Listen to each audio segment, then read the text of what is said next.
and welcome back to today's video. Now if you see a massive shadow, I do apologise. I am trying to improve the lighting, so I've included a ceiling light, natural light, which might work, might not.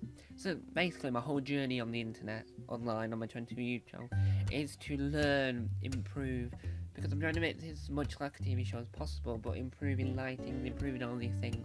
Me mentioning them proves the point that I am trying to improve, trying to do better, and trying to experiment. And I think that learning process shows throughout the video series. So this setup is as perfect as it'll be. With the lighting, I'm improving, I'm fixing it, but every time I try and fix it, we've got no sun outside. So let's get into the main premise of the video. Today we're talking about Whovian news. This came out yesterday. As I said in day 12, the advent calendar earlier, this was supposed to come out yesterday, this video, but camera needed charging and takes forever to charge, so it's now. So let's read the headline. This is from the Doctor Who website, the official Doctor Who website, and it reads, Missing Doctor Who, I'm going to do it in my normal voice, Missing Doctor Who story, The Scavengers, returns as animation, yes. The first Doctor adventure and farewell outing for companion Stephen Taylor gets a home release in 2025. Are we ready? This is exciting. This is pure excitement as we get further down. The Scavengers, a 4-part adventure from the Whoviverse, will be released as an animation on DVD and Blu-ray in spring 2025. This first Doctor story, originally broadcast between May and June 1966, will also have a limited edition steelbook.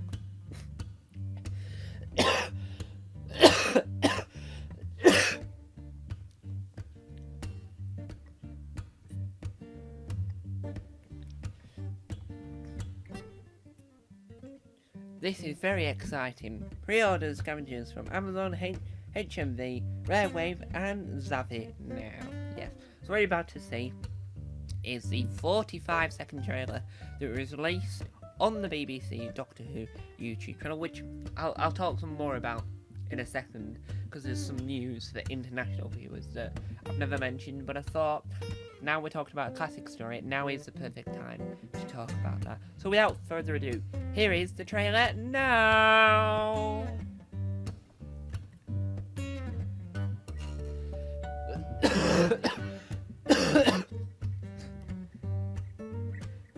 Hopefully you enjoyed the trailer. It is incredible. So the thumbnail is from that trailer. And this, if you're interested in classic Who internationally, we found out today, or not today, but over the course of the following weeks, we found out, as in the fans found out, but I'm going to say I found out that there's a new YouTube channel that hasn't uploaded anything in years, called, I think it's something like Classic Doctor Who, BBC, and it's one of their official channels that they do. So for example, Top Gear, I can't think of others now, EastEnders, they have all these YouTube channels based on the programme. So the Doctor Who YouTube channel in the UK is the Doctor Who YouTube channel, but they've got a classic one for Classic Who. So what they've done is they're uploading the stories on there in a small batch, which is only available to international viewers, which is, it doesn't affect me. With Taskmaster, having an international version not available in the UK on the Taskmaster YouTube channel really annoys me, because that's like, we've not seen that version, we can't see that version any other way, and you're blocking us from watching that.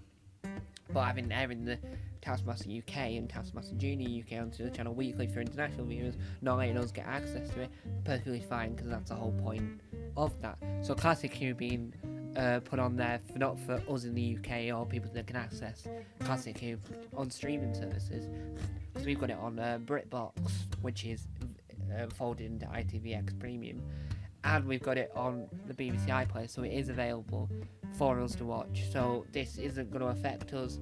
It's just a nice touch for international viewers, because Disney Plus aren't going to add Classic Who.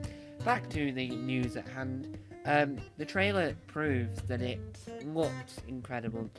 I have heard that it is hard to animate William Hartnell's face, because it's the face structure. It is hard to try and replicate that.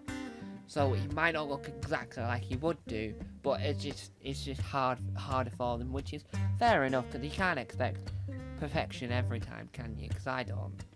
As the article reads on, an original master recording are lost due to the BBC's historic policy of wiping content after transition. Right, let's just make this clear. Now that is accurate, that is factually accurate, correct. But I'm surprised that for a BBC article, right, this is a BBC article, yeah, talking about themselves, saying that they were really terrible at wiping archive. They've just said, I think they've probably said it somewhere publicly before, so this probably isn't anything new or anything groundbreaking that the BBC are acknowledging their track record, but I do think it's rather weird that they've mentioned it in this article. But a press release, sorry, I should stop calling an article, it's a press release, so I'm not going to judge it, I'm just going to interesting and move on, because that's what you got to do in life.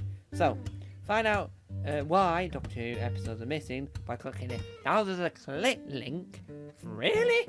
I mean, I understand that it's necessary, I like it, I'm going to use it later, but I just think it's really funny that the BBC are acknowledging that. Well, they would do. Why else would they be animating these stories while they've got them?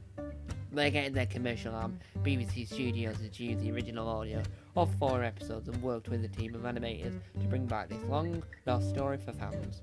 Yes. So, I know this for a fact, that fans, in the early days, were recording the episodes via audio, because there was audio recording for years.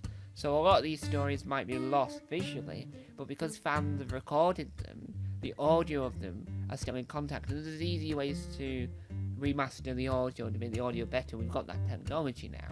So having these old recordings that are just done by a child stood directly at the TV recording it is vital to help save the archive to make these animations exist in the first place. In The Scavengers, the Doctor, William Hartnell, and his travelling companion Stephen, Peter Purvis, and Dodo, Jackie Elaine, yes, Dodo, arrives on an unnamed planet where they encounter 2 distinct people, the Elders and the Scavengers. They soon discover the Elders are evil, dun dun dun, draining the PRIMITIVE Scavengers for their life source to remain young and powerful forever. Powerful forever. That's my impression of doing something in a dramatic style. Why, thank you. The article reads on. This story makes the final regular appearance of Peter Purvis as Stephen. This was before, and then he does this, and then he leaves Doctor Who and goes, I think I'm done with acting for a bit. I'll join Blue Peter. So, as a whole, Peter Purvis' career, he's done 2 things. 1, he was appeared in a long-running sci-fi show that's been going for 60 years. 2, he's then appeared in the longest-running children's TV show around the world, Blue Peter. So, I mean, he's had a fantastic career. It's not over yet, because he's obviously going to appear in a Welsh, I'm going to say Welsh, but Welsh comedy drama, Henry's House, which is about a care home, which I'm excited for him to appear in. I've seen all the images. I can't wait to see the pilot. But that's irrelevant to what we're talking about here. So, the article reads on. This 3-disc release, 3 discs, perfect, will include all 4 25-minute animated episodes in both colour and black and white. I quite like that option to have it in colour or black and white, because purists, fans that want to watch in its original, close to the original as possible, watch it in black and white, and kids, younger people, younger than me probably, because I like watching like the black and white Avengers, the black and white Coronation Streets, and I quite like black and white films and TV. But I think that younger viewers that have never seen black and white or aren't used to black and white TV will really lap up the coloured version, because it means that they can watch William Hartnell in colour. That's why the Daleks in colour worked really well for younger viewers, and that's why the War Games in colour will work again for younger viewers, because it's they're trying to engage people to watch Classic Who. And the black and white era, they probably won't want to watch. They might watch the stuff in colour from John Pertwee onwards, but I don't think they'll. And this is an assumption. No one. I haven't seen a study where we've asked millions of people what's his thoughts on black and white. Would you watch black and white TV? Someone needs to do that, whether or not that's me or another TV fan that loves black and white TV. We need to investigate that, because it's something that needs to be addressed, I think, in a poll, so that when they do all these polls, say, oh yeah, when asked a group of young people between the ages of this, a YouGov poll says, you know, when they do all the political things, they're trying to work out who's going to vote for who in politics. Well, we need one of them for black and white TV watching, so that we know for a fact that what we're doing is doing for the right reasons. Because even though it's interesting to do a cut down in colour version of a classic story, I think it's harder to work out who is that aimed for. Having a black and white animation and then in coloured version is just so that if you want to see the gorgeous colour, or if you want to watch it of course the original, you can. That's a preference thing. But I think they are trying to get new fans into Classic Who, which is fair enough, but I'm already a fan of Doctor Who in general, so I'll watch any Doctor Who story. Paul Hembury, Hembury, executive producer, commented, "We have a wonderful team of creators who work together to bring these lost Doctor Who stories back to life in animation. The Scavengers is due to release Spring 2025 pre-order from Amazon on Steelbook, DVD and Blu-ray, HMV on Steelbook, DVD, Blu-ray, Rarewave on Steelbook, DVD, Blu-ray, and Zavi, spelled Z-A-V-V-I, on Steelbook and Blu-ray. Why do they not have the DVD? Who knows? No one knows. Not me. Hopefully they have the DVD at some point, but I don't use those ones. I just use the standard Amazon. So, what do I think of this news overall? A, I'm excited, and B, this year I've had a chance to watch more of the animation. So Galaxy 4, I'm trying to see if I've got the DVD to hand, looked incredible. I wanted to watch it in black and white still to see how different it is, but I think Galaxy 4 is a beautiful story, and I think it looked beautiful in animation. The documentary that Chris Chapman made as well was all obviously brilliant, and I'm not going to keep going about that forever, but the documentaries are the greatest things on the greatest extras possible. So I think that the animations are beautiful. I think from what we've seen from this trailer, as you've seen as well, it looks incredible, and I think it works really well, and it matches it really well, and I think that it describes that this is what Doctor Who is now. Classic Who that we can't see anymore, this is what we're going to look like, and I think that it looks beautiful, gorgeous. And I've not seen the Celestial Toymaker one yet. When I first watched it, that doesn't look great. When I first saw the trailer, let me just come forward, sorry. When I first saw the trailer, I thought, that doesn't look great at all. But then the more you think about it, and the more you think about what the original story was, how it looked originally and what it was, you see that that animation style is only used to represent that this isn't your average Doctor Who story. This is your brand new, this is something weird. The Celestial Toymaker, or the Toymaker, is this creature that is weird, mind-boggling, can do whatever. And I think that works. So on hindsight, the more you watch the trailer, because I've not seen it yet, but the more you watch the trailer, you get the idea in your head of that's why they've done that, not because they've doing cheap animation.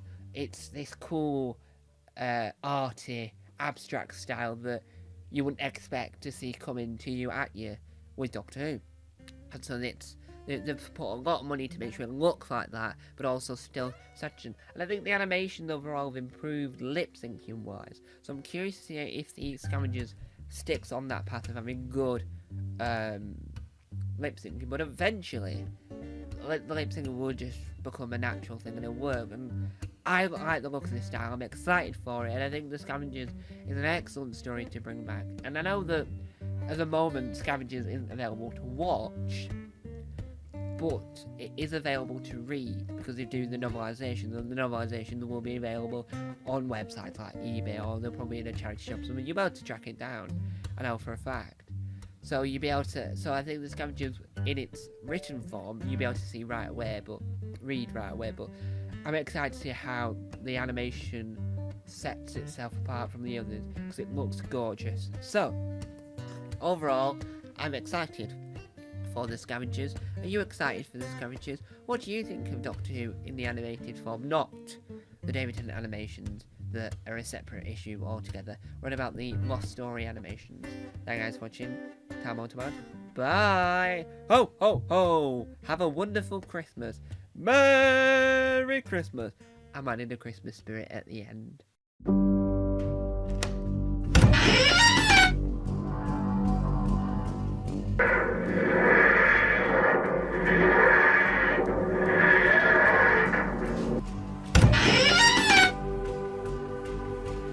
Don't forget to subscribe to the official Tom Mason YouTube channel